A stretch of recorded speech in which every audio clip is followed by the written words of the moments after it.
So this is a raw little video. I'm filming on my iPhone here. I don't have the videographer around.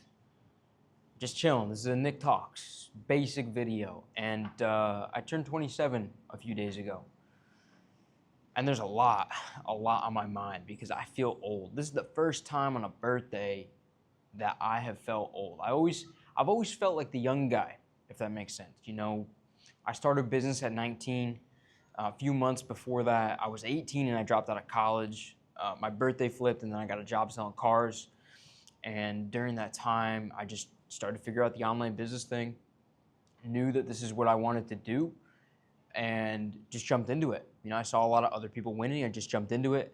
I started and I just kept trying things from there. And so I was the young guy at the time. I was 19. I was trying to make it. You know, it was crazy. Now, in this industry, there's a lot more young guys. There's 16-year-olds, 14-year-olds, 15-year-olds that are like starting to make it. There's guys that are 13 years old, kids that are 13 years old that are trying business for the first time, and they have the accessibility on their phone. Like they're able to make money. So I'm no longer necessarily the young guy in the industry that I'm in. And a couple of the guys that we help, a couple of our clients, you call them students even, they started to call me Unc, you know, so it feels kind of funny. I feel old in that sense. But I also feel very young at the same time.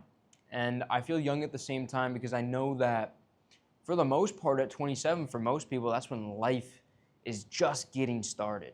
You know, you just kind of graduated college, you're just getting out of your party phase, you maybe been working professionally for a few years, maybe you're just moving out of your parents' home. That's the average. So when I maybe compare myself, because we all compare ourselves. We all compare ourselves. I don't care what anyone says, oh, don't compare yourself. Oh, you shouldn't compare yourself. Oh, I never compare myself. Yes, you do. You always compare yourself. If I compare myself to the average person at my age, of course I'm ahead. I've been doing this since 19. You know, I've made a few $1,000,000 since 19 on the internet. So of course I'm ahead. But I also feel behind because I measure myself against where I believe my potential is and where I know that I can go. And I know there's a lot bigger things that I could be doing. And what I want to get into is a lot bigger than this. And what we're working on, like some of the software stuff that we're starting to develop, is much, much bigger of a business than the businesses that I've been running so far, such as agency and info. And I'm measuring myself against that. And so I know that there's massive, massive levels to go to next. And I guess I feel young in that sense because most people that are selling a software company or, you know, building a $100 million company of some sort, they're in their 30s, 40s, and 50s. So I guess I'm in the middle, you know? I mean, I do feel old for my industry. You know, I've been doing this for 7+ years. I want to believe that I should be further along. But I also know intrinsically the only level where I feel I should be further along is the money. Besides that, the experiences, the losses, the highs, the lows, all of that, I am grateful for all those, and I feel like those are probably the most valuable things that I have in my life. Like this past year was a crazy, crazy year. There's multiple coinciding factors, you know, just some personal life stuff, which I've talked about in other episodes, that throw you for a loop and you have to deal with. And I think through that process, I fully became a man. Like that's probably why I feel old at 27. Like I fully became a man throughout that process of the miscarriage of my child and mold poisoning and detoxing from that and navigating the personal relationships throughout that and then finding a new place to live. That was the first time that I've had a year where something's gone wrong. You know, it's been a long time since something's like throughout my entire life, basically nothing has gone wrong. Like there's always hardship, you know, things aren't the easiest. I've been a very disciplined person, but things were pretty easy and going pretty right until the past like 2 years. You know, we had some business partnership splits, then all that personal stuff happened, and it felt like it blew up to a degree. but it also feels like an old version of myself was shedding away.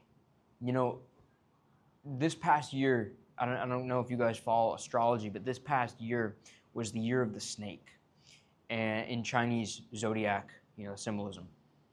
And you can't blame everything on that, but it's certainly a coinciding factor. Sure, I believe astrology is real because it is, and billionaires follow astrology. They plan markets and moves and their businesses around it. So I definitely believe that to a degree there was a shedding of the old version of myself throughout my 26 year of life. And a lot of that was shedding old habits that needed to die, old thought processes that needed to die, old limiting beliefs that needed to die. And because they died, I'm a better man and a better person for it. And my 27th, 28th, 29th, 30th years are going to be massive for it. Like if we had to chart out my business progression and life progression, it's basically been like this. And then the past few years has been like choppy. And then this is kind of where we're at now. But that's only from a numbers on the screen perspective. Like if we want to talk about experiences gained, it's been like this the entire time. And it's only going faster and faster and faster, especially because the speed of information, the speed of money is faster now with the internet.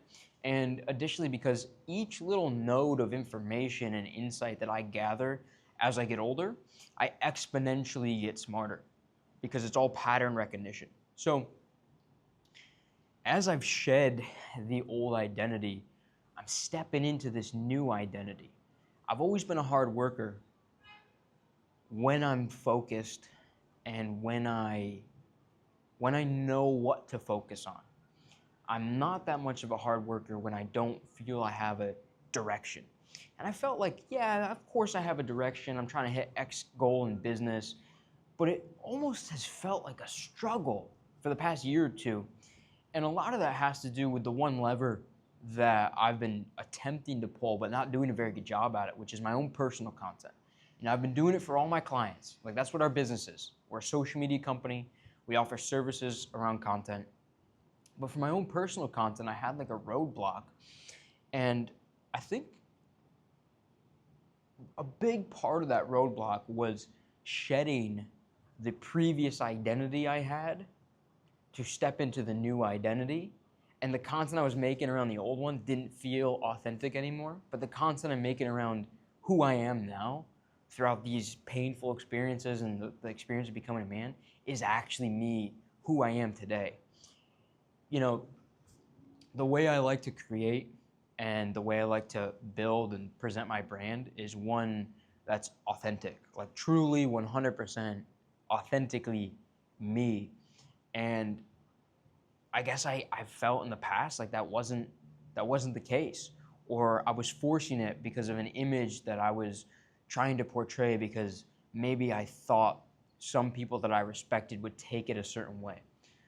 But I think I know as long as the stuff I produce and create is authentically me in the new version of who I am and who I've kind of stepped into at 27 as a man now, I know that the right people will resonate with it always, just as they always have. Like I look at our podcast, we just dropped a new podcast on The Associates. That's been my podcast for years. We just brought it back.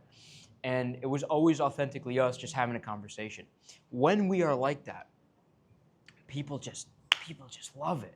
You know, there's a saying, and it's said that, on a vibrational frequency chart, authenticity vibrates at a higher frequency than love.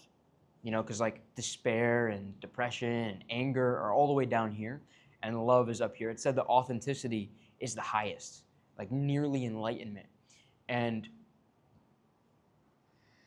this new self-image, brand image that I have stepped into because I've become this new person throughout these painful processes and experiences at 27, that person is more authentic than ever, which makes me feel that my brand is ready for the meteoric rise. Like always up here, I've been like meteoric rise, like I'm gonna go to the next level.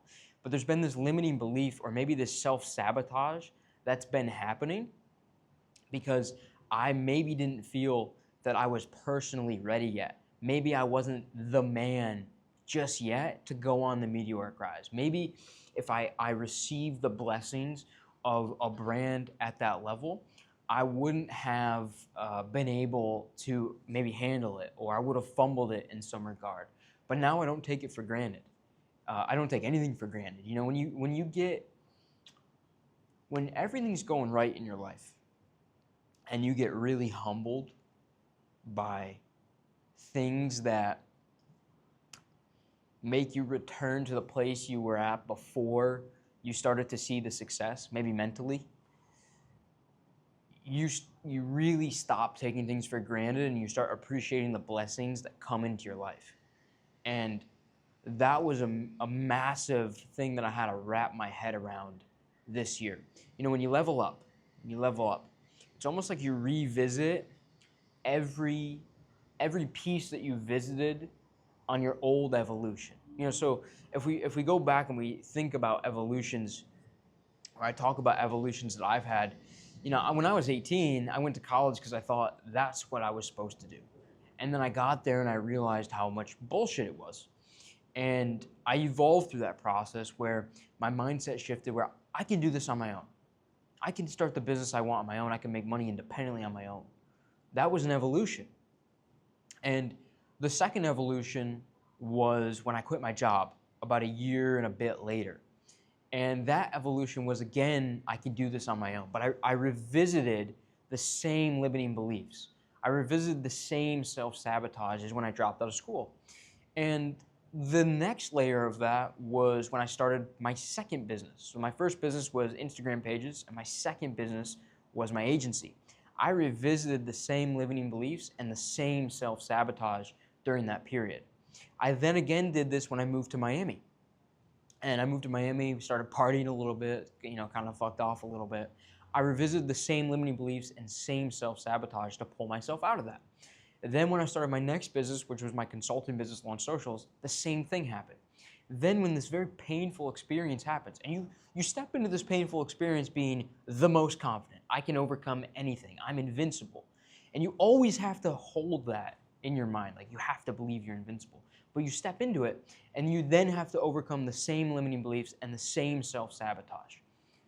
That is the circle of life, like it happens. So every level, it's the same mental processes happening. And the hard wiring that's up here gets stronger and stronger and stronger. So if you're the person that hasn't overcome it over and over and over again, you're going to be the person that probably doesn't overcome it again. It's going to be very difficult to do that. But if you're the person that consistently overcomes it, it's going to be a pattern recognition, and maybe it'll be harder. You know, maybe you'll go through different moments where it's quite difficult, but you'll still step through it and pull through it and be that person at the other end eventually, if you hold in your mind that you can overcome it. And your hardwiring is one that breaks the self-sabotage, breaks the limiting belief. So, you know, turning 27, I've had a lot of accomplishments, you know, specifically in business. I've got a strong business. I've probably got the best team that I ever have. We're on the highest trajectory that we've ever been on. I'm making the most content that I've ever made. I know the most basically ever. I have my health probably on point the most in the past 5 or 6 years. You know, fitness-wise, I'm in a great position. My family is taken care of and safe. My sister works for me. You know, she's awesome and she's taken care of. My girlfriend is amazing. You know, we have a great relationship. And as much as bad things have occurred, there's always a bright side. There's always a fresh outlook. There's always a beautiful, positive thing to be looking forward to and looking at going forward.